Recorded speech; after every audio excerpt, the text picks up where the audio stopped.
Good morning students. आज का अपना टॉपिक है स्ट्रक्चर ऑफ आइस।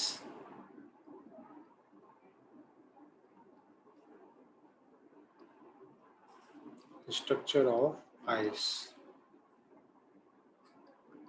तो हम आइस के बारे में आज स्टडी करेंगे आपके। Ice has a highly ordered 3 dimensional hydrogen bonded structures. Ice में क्या होता है? Ice has a highly ordered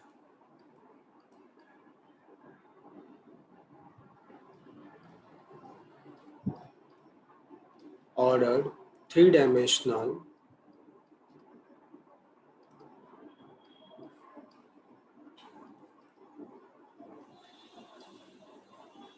hydrogen bonded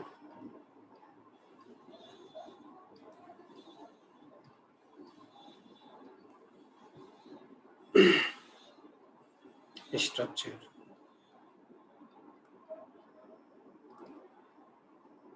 तो इसमें आपकी वाटर मॉलिक्यूल के बीच में हाइड्रोजन बॉन्डिंग होती है, ठीक है। नेक्स्ट पॉइंट जाता है in ice structure. In ice structure each oxygen atom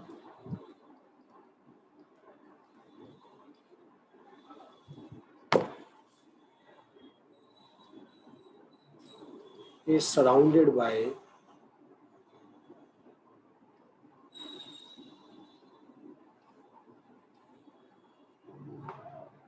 surrounded tetrahedrally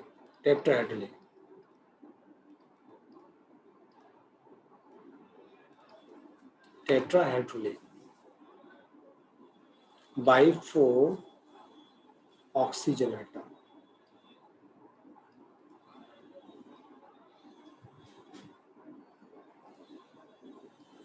तो आइस स्ट्रक्चर में जो आपकी हर एक ऑक्सीजन एटम है वो टेट्राहेड्रली सराउंडेड होता है बाय 4 ऑक्सीजन एटम के through at a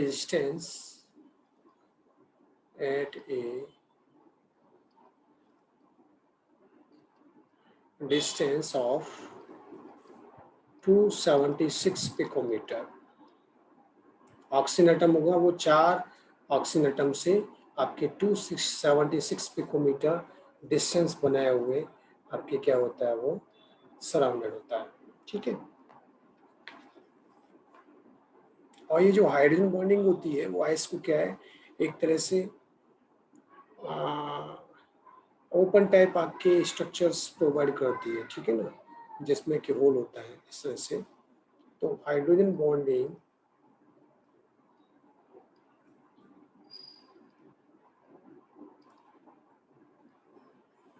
gives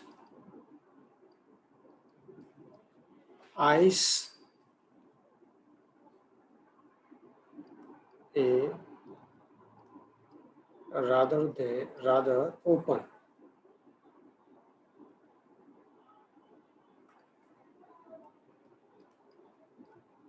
type structure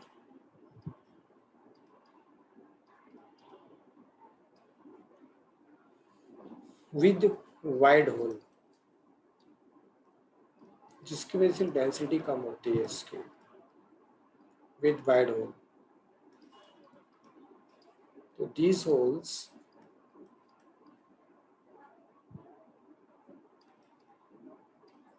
can hold some other molecule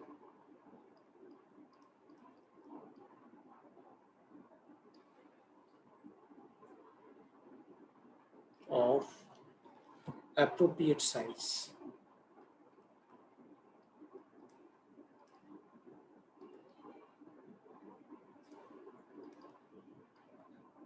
इंटरस्टिशियली, तो इस होल में आपके अदर मॉलिक्यूल भी आकर के सेट हो जाते हैं, ठीक है ना।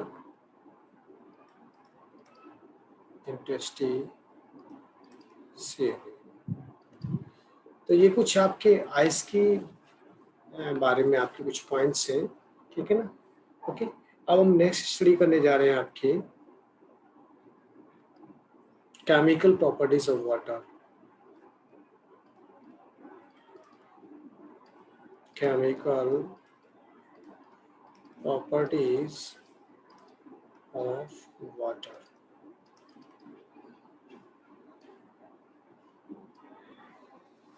तो जिसमें हम पहली प्रॉपर्टी स्टडी कर रहे हैं आपके एम्फोटेरिक नेचर।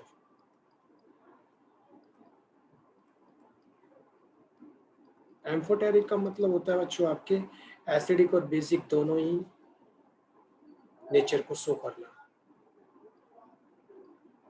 यानी कि ऐसे कंपाउंड जिसके जो कि एसिडिक भी हो और बेसिक भी हो उसको बोलते हैं एम्फोटेरिक बोलते हैं।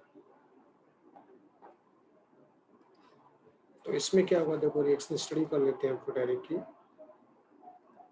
H2O liquid react with ammonia, aqueous solution ये हो गया उसका।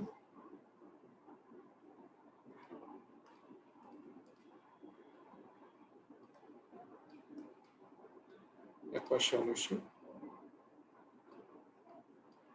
और आपके क्या देगा ये NH4 प्लस aqueous और OH माइनस aqueous। तो यहाँ देखिए NHC क्या कर रहा है, प्रोटोन रिसेप्टर की तरह रिएक्ट कर रहा है, तो H2O here act as a acid है कि नहीं आपके। H2O यहाँ पर एज ए एसिड की तरह रिएक्ट कर रहा है, ठीक है, तो एज ए एसिड की तरह रिएक्ट करेगा इस जगह। ओके, दूसरी रिएक्शन हम यहाँ पर लेते हैं H2O liquid react with H2S aqueous और यहाँ देगा आपके H3O plus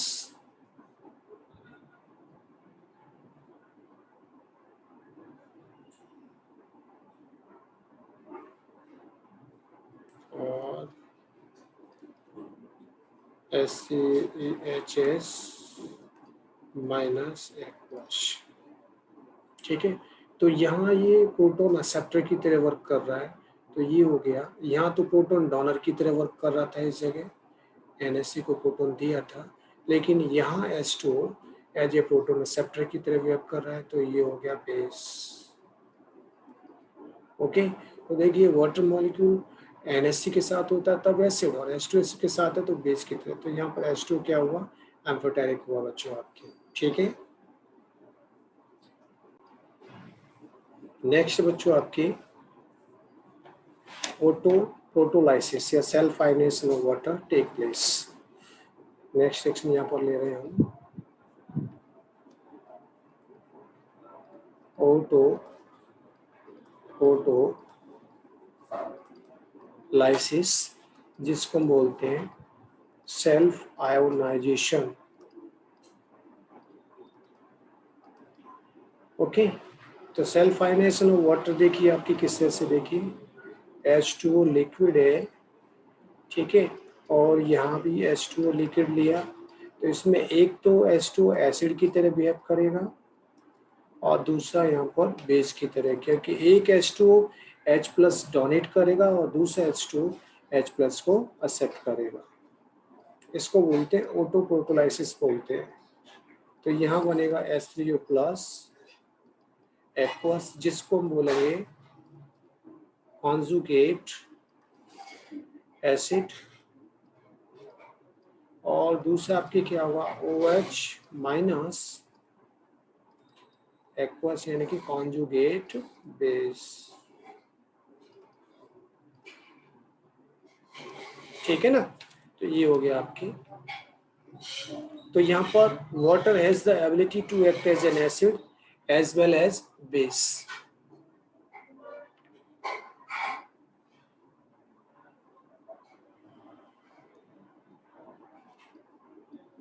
Water has the ability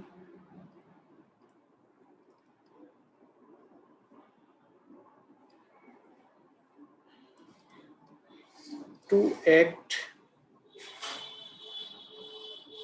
as an acid as well as base. तो दोनों की तरह बिहेव करता है बच्चों यहाँ पर, ठीक है ना। नेक्स्ट है आपके redox reaction involving water।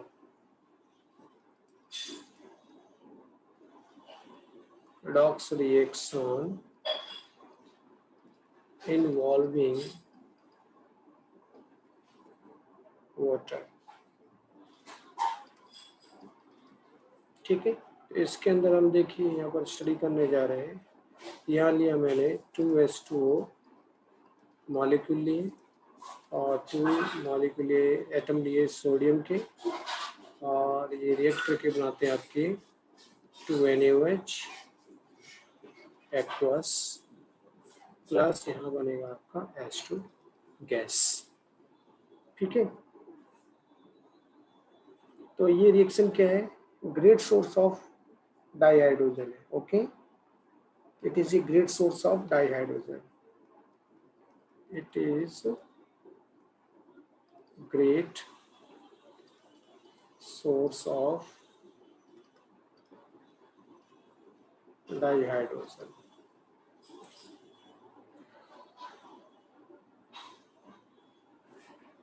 तो ये आपकी रिडॉक्स रिएक्शन इन्वॉल्विंग वाटर है, जिसमें आपके रिडक्शन होता है। हाइड्रोलाइसिस ऑफ वाटर, अगर हम स्टडी करते हैं यहाँ पर hydrolysis of water, third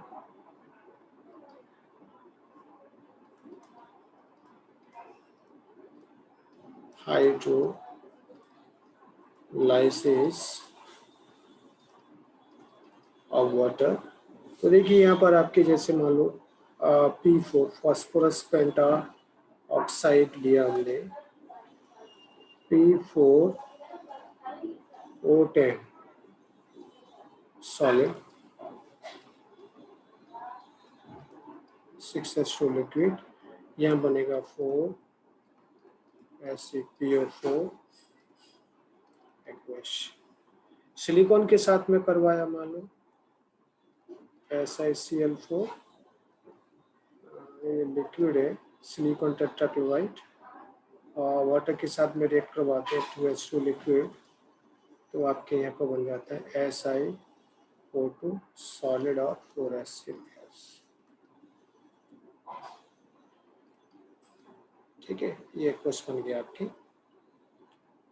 next reaction आपकी जैसे नाइट्राइड आयन है Na3 सॉलिड फॉर्म में, 3H2 लिक्विड है, तो यहाँ बनेगा आपकी NH3 एक्वस, और ये हो गया 3OH माइनस एक्वस सॉल्यूशन, ठीक है। इसी के अंदर आपकी क्या है, actually due to high dielectric constant it has a very strong hydrating tendency. इसका जो डाई इलेक्ट्रिक कांस्टेंट होता है वो बहुत ज़्यादा हाई होता है, अप्रॉक्सीमेट 81 समथिंग होता है, 81 डाई इलेक्ट्रिक कांस्टेंट। तो इसमें पॉइंट आता है it has high dielectric constant. It has high dielectric constant.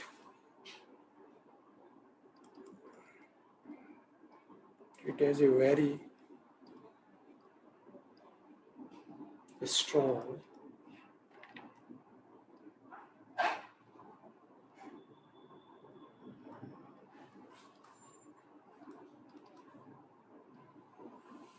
hydrating tendency,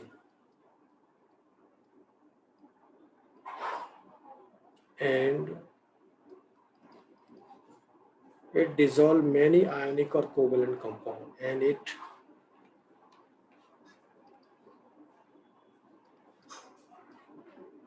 dissolve many ionic or covalent compound.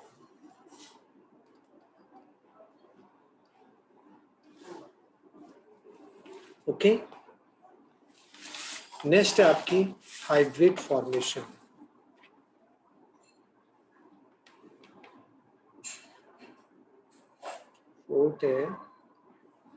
Fourth reaction आपकी हाइब्रिडेड फॉर्मेशन है।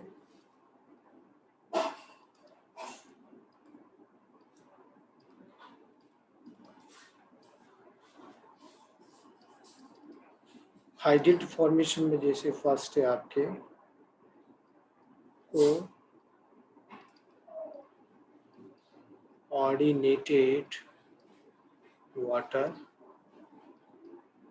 कोऑर्डिनेटेड वाटर, जैसे एग्जांपल इसमें हम ले लेते हैं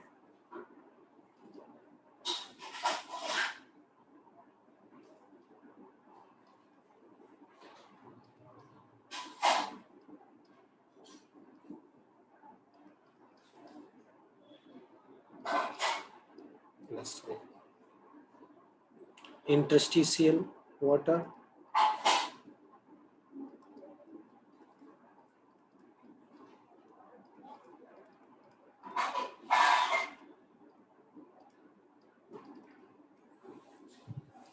एग्जांपल है जैसे BaCl2 2H2। नेक्स्ट है आपके हाइड्रोजन बॉन्डेड वाटर,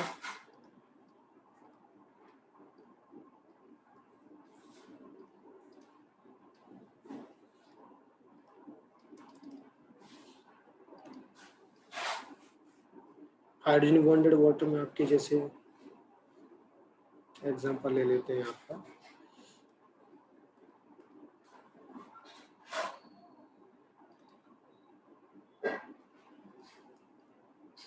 CuH2 का होल 4 +2 SO4 -2 और ये H2। तो ये आपके हाइड्रोजन बॉन्डेड है। अब ये इन कॉपर सल्फेट,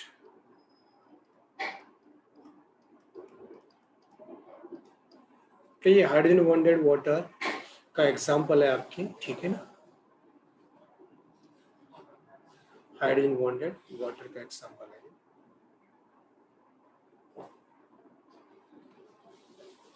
अब ये आपकी हैवी वाटर, एडिंग है आपकी हैवी वाटर,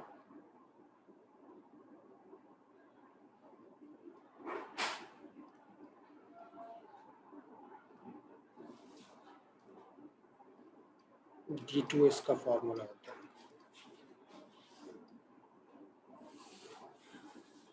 इसके अंदर आपकी रिएक्शन है जैसे कैल्शियम कार्बाइड है, कैल्शियम कार्बाइड जब हैवी वाटर से रिएक्ट करता है तो आपके देखो C2D2 बनता है और CaOD का होल ट्वाइस बनता है। इस तरह से एक तरह से ये वही रिएक्शन है जैसे मान लो यहाँ पर अगर D2O की जगह H2O ले लेते हैं और कैल्शियम कार्बाइड की रिएक्शन करवाते हैं तो यहाँ पर क्या बनता है, C2H2 बनता है, C2H2 यानी कि इथाइन, बस H की जगह पे यहाँ पर D रख दिया है और यहाँ देखो CaOH का होल ट्वाइस बनता है और यहाँ H की जगह D रख दिया है, OH की जगह OD रख दिया है, क्योंकि D क्या है, ड्यूटेरियम में हाइड्रोजन का आइसोटॉप्स है ये, ठीक है। ये जहाँ जहाँ यानी कि जिस तरह से हाइड्रोजन रिएक्ट करेगा ना उसी तरह से आपके ड्यूटेरियम भी रिएक्ट करेगा आपके, ठीक है। तो जहाँ जहाँ हाइड्रोजन वहाँ वहाँ ड्यूटेरियम। अब जैसे देखो कैल्शियम कार्बाइड की रिएक्शन मैंने यहाँ पर देखो ये करवा दी, देखो 2H2 सिमिलर वैसे ही है ना, तो क्या बनेगा C2H2 इथाइन बनता है, यहाँ पर क्या बनता है ये इथाइन और यहाँ हो जाएगा CaOH का होल ट्वाइस, ठीक है। तो केमिकल प्रॉपर्टीज सेम होती है आइसोटॉप्स की, आइसोटॉप्स जो भी होंगे ना, जिस एलिमेंट्स के जितने भी आइसोटॉप्स होंगे उनकी केमिकल प्रॉपर्टीज या केमिकल रिएक्शंस हैं तो सभी के सभी सेम होंगे बच्चों आपके। उसका रीजन क्या है, मेन रीजन ये है कि उनका एटॉमिक नंबर सेम होता है। एटॉमिक नंबर सेम होने की वजह से प्रॉपर्टीज, केमिकल प्रॉपर्टीज क्या होंगी, सेम होंगी, क्योंकि ड्यूटेरियम का भी एटॉमिक नंबर 1 है और हाइड्रोजन का भी एटॉमिक नंबर 1 है, ठीक है। देखो SO3 D2O से रिएक्ट करेगा। इसकी जगह आप दिमाग में एज्यूम कर सकते हो H2O कर सकते हो। ओके ओके, जब ये रिएक्ट करेगा तो क्या बनेगा, ये H मान लिया, मान लो D को H2O, तो H2SO4 बनेगा, बनेगा नहीं बनेगा, तो H की जगह D2SO4। अगर यह H होता तो H2SO4 बनता कि नहीं बनता, तो इसी तरह से तो जहां जहां हाइड्रोजन वहां वहां ड्यूटेरियम। इससे देखो एल्यूमिनियम कार्बाइड ले लिया मैंने और इसकी रिएक्शन मैंने D2O से करवाई हैवी वाटर से, तो आपके ये बन गया 3CD4 यानी कि CH4 मीथेन। H होता तो मीथेन बनता कि नहीं बनता, और यह हो जाएगा 4AlOD का होल थ्राइस। ठीक है, तो इस तरह से आपकी रिएक्शंस होती है हैवी वाटर के साथ में। तो स्टेटमेंट लिख लेते हैं थोड़ा। हैवी वाटर का यूज क्या होता है बच्चों, तो heavy water used as a moderator, as a moderator in nuclear reactors।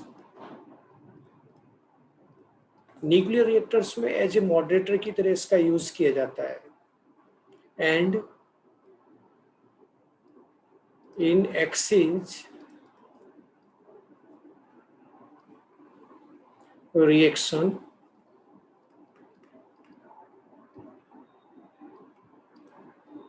for the study of reaction mechanism of reaction mechanism। तो हैवी वाटर का यूज क्या है, एज ए मॉडरेटर की तरह इसको यूज करते हैं न्यूक्लियर रिएक्शंस में, और इसको हम exchange reaction for the study of reaction mechanism. ठीक है ना, तो एक्सचेंज रिएक्शन में भी इसका यूज किया जाता है आपके। ओके ठीक है, तो ये बच्चों ये हुआ आपका यहाँ पर heavy water. Clear, next lecture में मिलते हैं नेक्स्ट टॉपिक के साथ। Thank you.